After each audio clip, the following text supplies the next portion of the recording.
Hello to my woo homies. I'm going to do something a little different for this reading. Here's what I mean.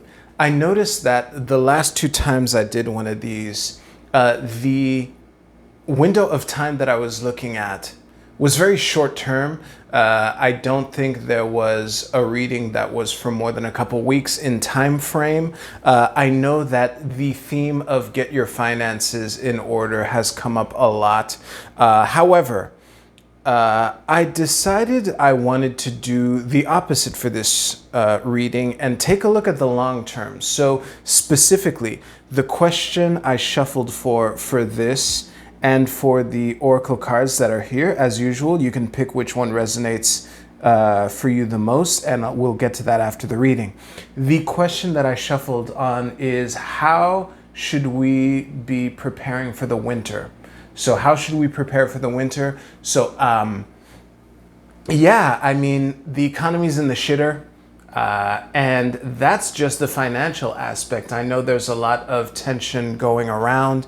And that's partly why I felt so unsatisfied when I was looking at the short term and just coming up with get your finances in order, which, given what's going on right now, is totally apt. But let's see if by looking at a longer window of time, we can get something that is more useful and to help us prepare for, because honestly, like economically wise, there's no end in sight. However, it doesn't mean there won't be an end. Of course there will be. Number can't go down forever. So I will do a Golden Dawn spread, as I love to do, and we'll see what guidance the cards have for us. Whoops. There we go. So the first card is the overall energy. Yep, we have the Nine of Swords. Now, the Nine of Swords isn't necessarily staying awake at night. However, I can understand, especially when we, like, strangely, as far as the consistent message of get your finances in order has been, if you zoom out to look at a bigger window of time, I can totally understand how that could be even more disheartening. Yeah, I don't want to belabor the first card in a 10-card reading too much. So let's take a look at the two cards here, which is the unseen or subconscious influence, depending in context. This is a collective reading, so I'm leaning towards unseen. So we have the Chariot reversed and the Four of Cups. What I'm getting from this right now is the words tactical retreat are coming to mind. I don't know about you. I'm kind of fighting to do the opposite, in the sense that I've been over isolating. My tactical retreat has lasted too long, in my opinion. And I, for one, of course, this is a multi-month window. So maybe as far as the subconscious need to, when I say tactical retreat, it might be to, make sure that you and your closest ones are taken care of in these trying and uncertain times. Yeah, let's take a look at these two cards, which are the known and conscious influences. We have the Devil card and the Five of Cups. Yep, that fits. Listen, as you have certainly heard me say many times before, I call the Devil card the Temptation card. And one thing that I will point out for those of you who are new here is that the chains around these people's necks are loose fitting. They can walk away at any time. So you feel trapped, but you are not trapped. Yeah, and it's funny too. So far we have two major arcana cards. One of them is in reverse. The good one is in reverse in the unseen, and the bad one is upright and in the known factors. So especially with right now, it can be easy to focus on the negative. And I can understand how, like, despite, like, I was alluding to this myself earlier in my little pre-reading rant, how, when I was saying how there's no end in sight, I'm not even sure if I was joking or not anymore when I said the number can't go down forever. That is a nod to the two cups which are upright behind this cloaked individual here. The funny thing is, I think for this spread, what I love about this spread so much is how it can offer a really deep dive into the present moment. And again, since this is such a wide spectrum of time that I intend to cover, whatever the present moment means can be, a bit broader than one would expect. So I don't mean like right now, today, on June 15th, the day after the full moon in Sagittarius, a couple days before the summer solstice and whatnot. Even if you're watching this in a month or two, this could, I hope it will be valuable. What I will try hard to get more gems of wisdom from are these two cards here, because like I was saying, the deep dive in the present moment is valuable, but to show what is not seen is valuable as well. And I really want to I'm probably going to pause the recording after everything is out to really dive deep into these two cards to see what wisdom we can unearth. So in the past we have the Seven of Cups and the Six of Wands. So I'm not sure, honestly, I'm not sure what this victory is. Maybe because I'm focusing too much on the three cups that have been spilt over. For sure. Oh, actually, I just realized, since this is such a broad window of time, maybe this past here is further in the past. And although there was a lot of confusion, having difficulty in not feeling that there were any clear options available to us, in hindsight, this might seem like brighter days. I would really like to have a better interpretation for the Six of Wands, which is, it's funny too, the two cards that I called the victory card are here in this reading. So we have the Six of Wands and the Chariots. Yeah, let's take a look at the upcoming influence or potential futures and whatnot. So we have the Nine of Wands reversed and the Strength card. Okay, this is optimistic. We have one more card to go, and as a matter of fact, no, I don't. I was tempted to turn it over now, but I won't. I'm seeing that out of the 10 cards, only 2 of them are reversed. Because of the back of this deck, I can tell whether the card at the top is upright or reversed. So that's why I know this card is upright. So this is like, despite all the shit that's going on right now, despite how, oh, this is another cool thing. So we have the, the positive card that's in our past is a pip, the Six of Wands, whereas the positive card that's in our incoming energy is a major arcana. So already we can see this notion of trial by fire, and again, I don't think there's any sector that you can be involved in that is going well right now on June 15th June 15th in the evening as I record this. However,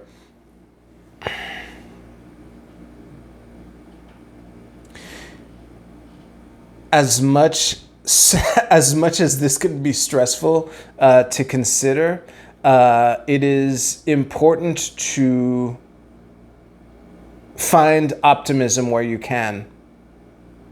And I think no matter what ends up happening between now and the winter, that we will be better people from it. Again, I'm reminded of the phrase that I said earlier, trial by fire.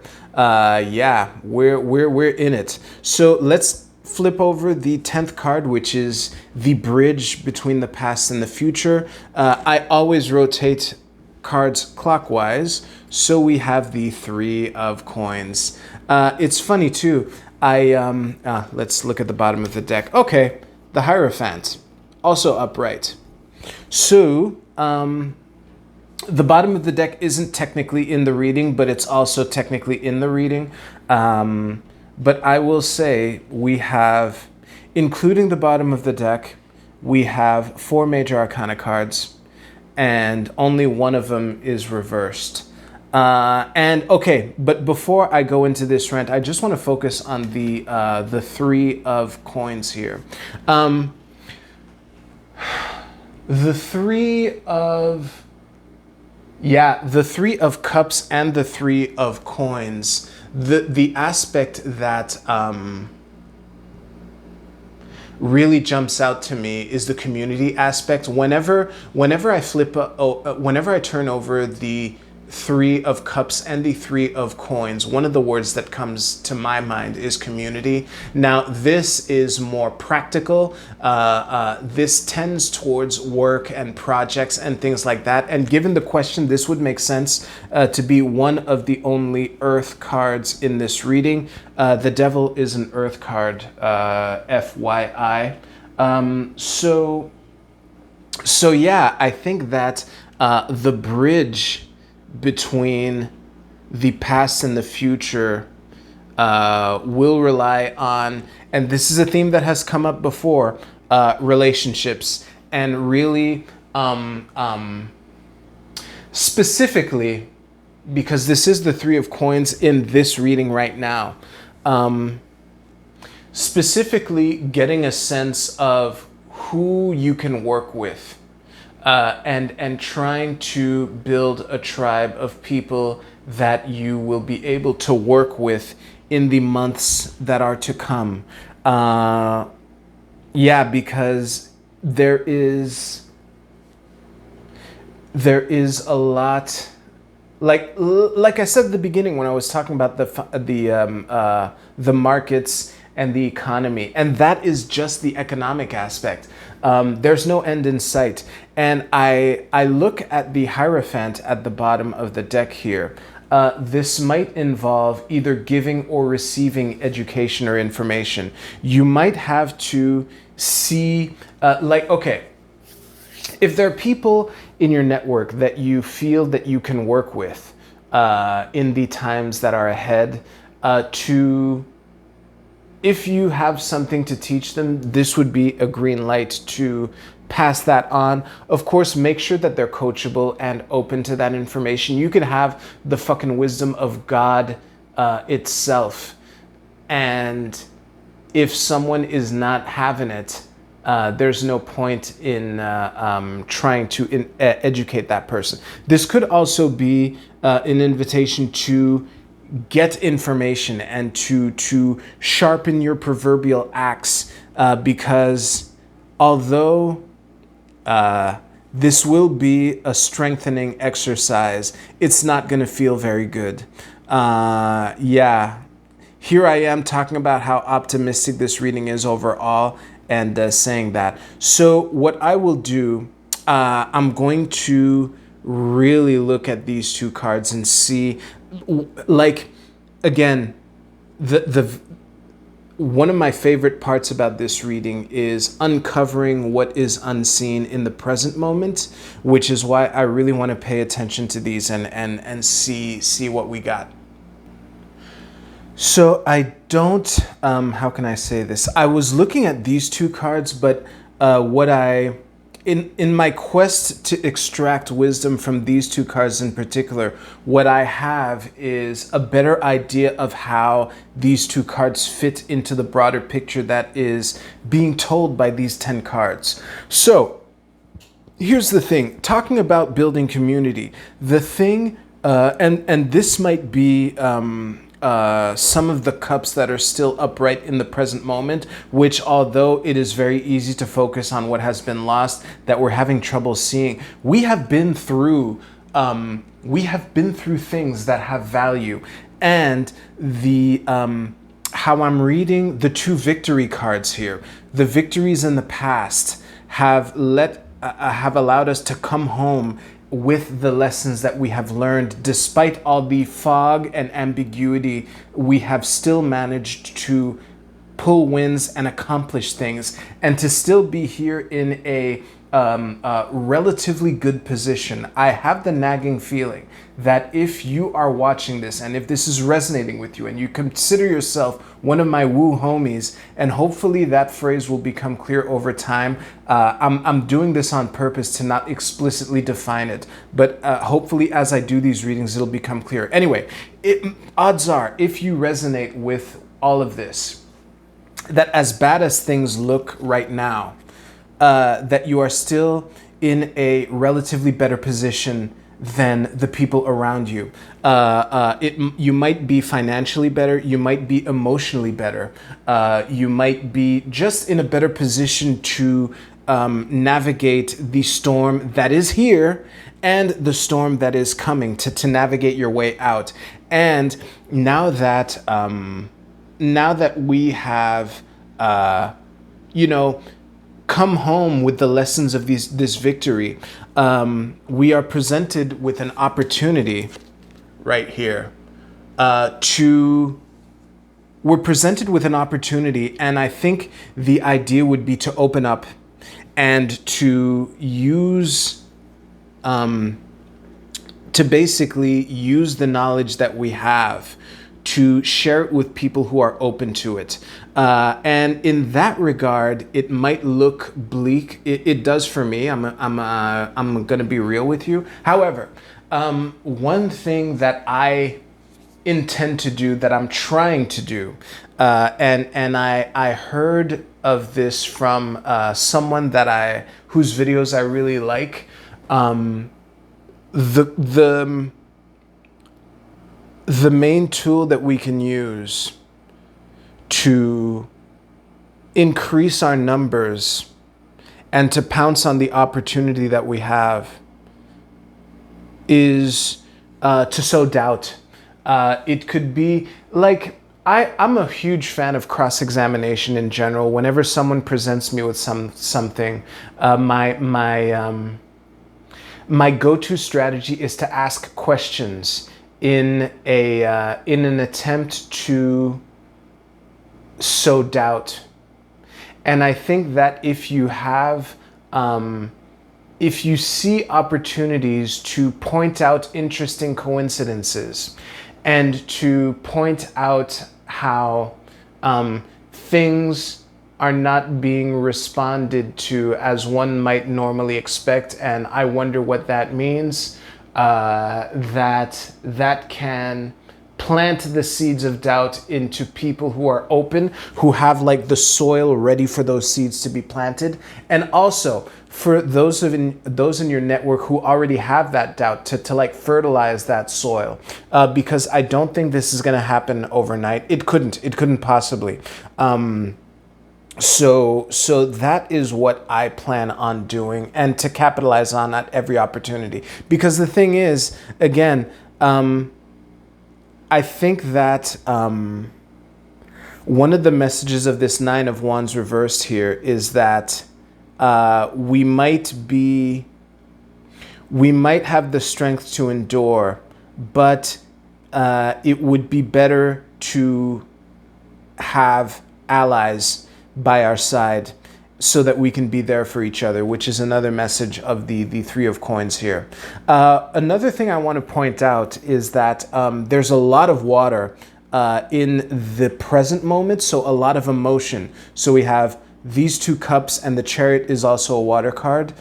So there's emotions are running high right now, but they have in the past, and we managed to overcome those obstacles also. So we have lessons that we have to teach, lessons that we've integrated, and like this could also be, well, it certainly is financial as well, because again, I have a strong feeling that if you're watching this and if this is resonating with you, as stressful as things are right now, there might be people in your network wondering, like, how come they're not freaking out any more than they are, you know? And to explain why could be valuable. And because again, this is something I almost forgot to say. You know, however trapped these people feel, to sow the seeds of doubt could be a clue into making them realize that they can take these chains off whenever they want, and that they've always had the ability to. So yeah, I know that particular part is vague, but the bottom line is how we can best prepare for the winter is to cash in on the wisdom that we've acquired so far and try to use that to get people to help us. Because I think, like, here's the thing. I think that individually we have the strength to deal with the challenges ahead, or at least we'll have the opportunity to get that strength. But I think that I think that leaving this poor guy alone here at the wall, who's already bandaged up here, I think leaving him alone to fend for himself would be a bad idea. No matter what that represents for you. So like I said, I don't even feel the need to pull an advice card. I think that this is the advice card given everything. So I'm satisfied. And for once, I remembered to pick one of these cards for myself. So hopefully it won't be clear which one I picked, but it's time to look at these Oracle cards. So if you picked this one, your card is Conflict. This is I Ching hexagram number 6.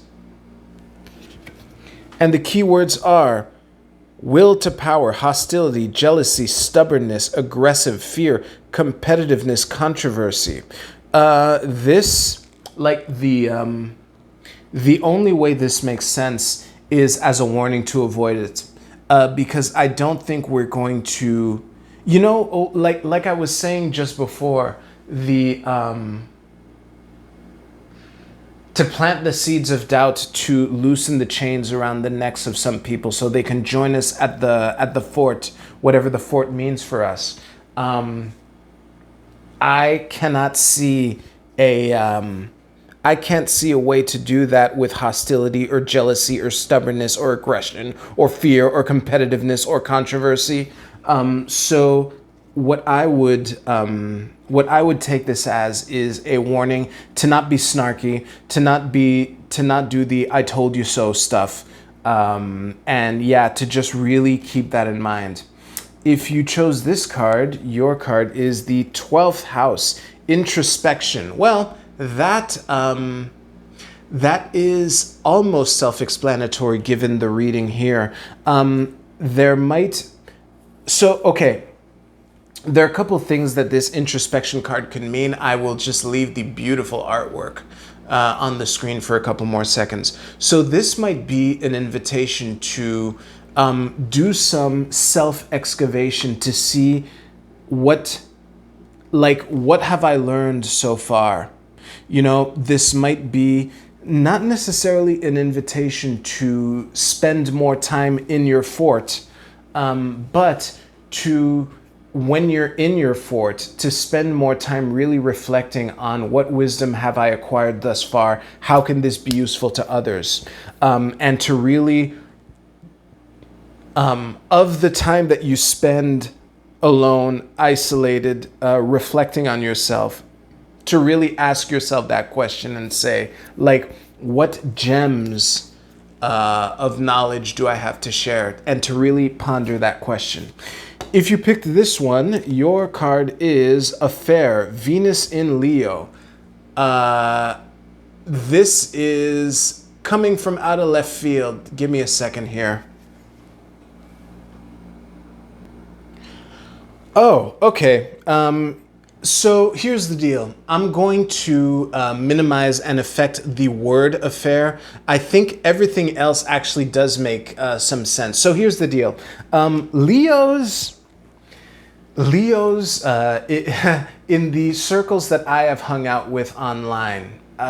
in online, Leos tend to get a bad rap about being selfish and it's all about me. It's the sign that's ruled by the sun, which is in the middle of our solar system. However, one of the more noble aspects of Leo is this calm, radiant leadership, which can inspire others that they can also be like you. So, a phrase that often gets thrown around with Leo, the sign Leo, is "it's all about me." However, the flip side of that is, look how awesome I am.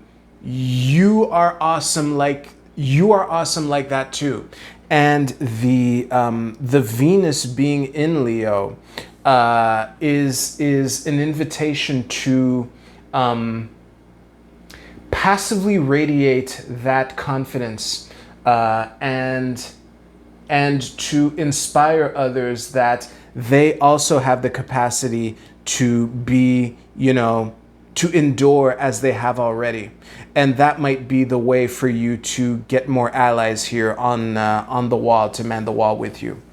So yeah, excellent. The word affair threw me off, but the rest of this actually does make sense. So that is it. I hope this was helpful. If you have any questions, please let me know. I have one more question that I wanted to ask, which I will ask not tonight, certainly not. But I don't know, at some point over the next week or so. Yeah, thank you very much for watching. Don't be afraid to spread your knowledge and just, point out interesting coincidences, That's what I'm going to do. All right, take care.